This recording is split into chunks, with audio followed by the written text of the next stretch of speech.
looking at this Big Ten now as we head into 2024, it's going to be really competitive.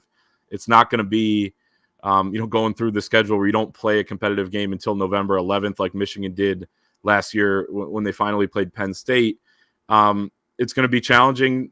Oregon comes in. They got a lot of juice. Ohio State has, completely filled out their roster with a lot of talent.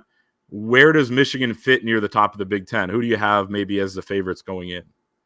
Yeah, I think it probably right now, if I had to put, $5 on it of who gets to the Big Ten title game in a year where divisions are finally gone, thank God.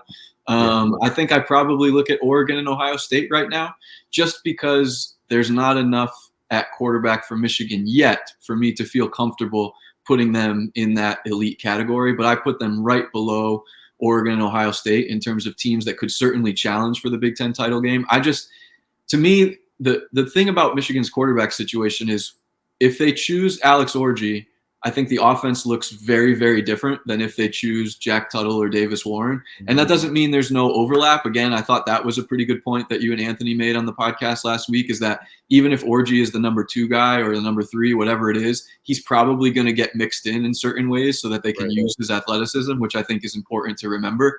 But I just think with so many unproven passers right now, and without a ton of proven running back depth beyond Donovan Edwards, and with Donovan Edwards having some injury problems throughout his career, I just don't have as much confidence in Michigan's passing attack right now. But I think Oregon and Ohio State are probably going to go into the season as the 2 teams highest ranked in the AP poll and things like that. But I also am still uncertain about what Will Howard's going to look like at Ohio State. I was down there for their spring game, and you look at him physically and he looks like Cam Newton, and you look at him move and you can see like why Ohio State would be interested in a guy like this. But, completion percentage leaves something to be desired. He's learning a new system. He's transitioning to new teammates. It's hard to say exactly how that will go. Kyle McCord was good enough last year to get them to within a touchdown or 2 of Michigan, but didn't on the road. Yeah.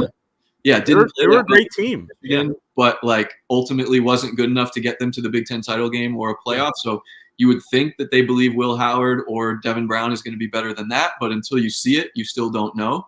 And then Oregon, I just love Dylan Gabriel. I think that was an extremely smart pickup for them in the transfer portal. Dylan Gabriel is the kind of guy where I think you add a guy like that to your team, and it's a really smart college football move. Dylan Gabriel is almost certainly not going to be a first-round pick next year because he's under 6 feet tall, and he's already, in his 6th year of college football. So he'll be 23, 24 years old by the time he gets drafted. So I would be surprised if Dylan Gabriel develops into a first-round pick, but I don't think there's any question that in terms of returning talent at the quarterback position and proven talent, he's probably among the top 5 or 6 guys in the country in terms of what you're going to get, and you've seen it on tape. And he's done it in multiple systems, so he already knows how to learn a new offense. And so I just think adding him was extremely smart for Oregon to go through and be a contender right away in 2024. And then Michigan, I just don't know what that offense is going to look like. And I think there's such variance between what Orji might be and what one of the more traditional passing quarterbacks might be that it's hard to say. But I think Michigan's defense is going to be darn good. I think they're going to be really, really good right away.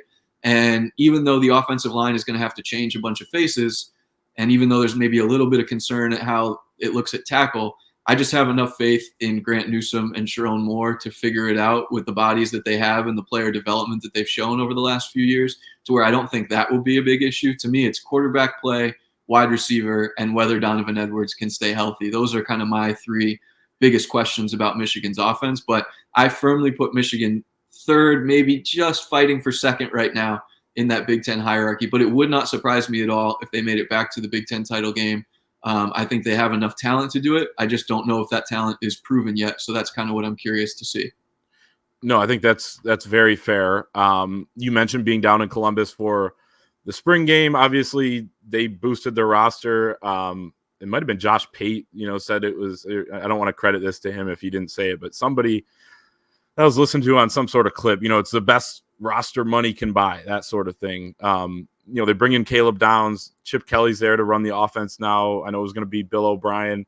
Would you learn about Ohio State this spring, and what differences maybe are there between what they were last year and what they might be this year?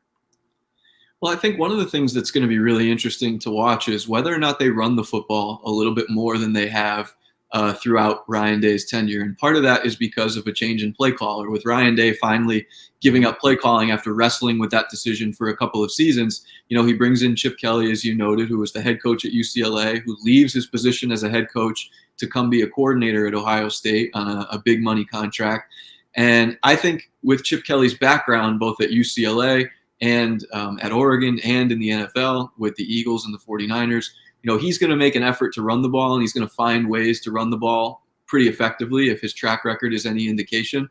And so the fact that they have TreVeyon Henderson and then brought in Quinshon Judkins from Ole Miss, the top running back in the transfer portal, I think the two of them could be, among, if not the best 1-2 punch out there at the running back position. And so with Ryan Day and his propensity to throw the ball, with that no longer being in the play calling mold as much now, he's still going to be on the headset, still going to have the opportunity to influence things. But if Chip has, the ability to run the ball more the way Chip has throughout his own career, what does that mean for Ohio State? Does it take pressure off Will Howard? Do they come across as a more balanced team on offense than they have in the past few seasons? Because there have been games where TreVeyon Henderson looks great, and then there's other games where he doesn't get a lot of touches, and then there's other games where he gets banged up because, just like Donovan Edwards, he's been injury prone as well. And so I think if they have two guys that are at a high level, can they run the ball a little bit more? So that was one thing that was a topic of discussion around their spring game when I was down there.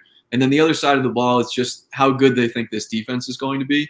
One of the things that they did really, really well, in addition to getting guys out of the portal, high-level guys like we talked about, they also kind of did what Michigan did after the loss to TCU, which is convince guys to come back that were already in the program. And they did a really, really good job convincing 5, 6, 7, 8 key guys on defense that probably weren't going to be first or second round picks, but almost certainly were going to be picked in rounds 3 through 7. They got a lot of those guys to come back for another season. And so there is a strong belief in Columbus that this defense is going to be very, very good, very, very talented.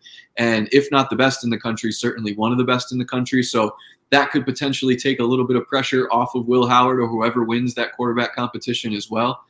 So those are kind of the two big talking points that were discussed while I was down there. It's, will this offense look a little bit different with Chip Kelly calling the plays rather than Ryan Day? And on the defensive side of the ball, just how much anticipation and excitement there is because they got all of their guys to come back for another season and give this another go and see if they can snap the losing streak to Michigan. Yeah, I think people forget, too, how good that defense was last year. But now they have guys returning, guys coming in. I think Sonny Styles probably in a better position that suits him a little bit more at linebacker now as opposed to in the defensive backfield. So that's why when the graphic came out, okay, Michigan had 13 draft picks. Ohio State had, 5, 6, or 7? I forget what it was. No victory lap needed for Michigan fans because a lot of those guys are back in Columbus, like you said, just like how Michigan did a year ago when they had a lot of draft picks, but they could have had even more if some of the guys that could have would have decided to come out.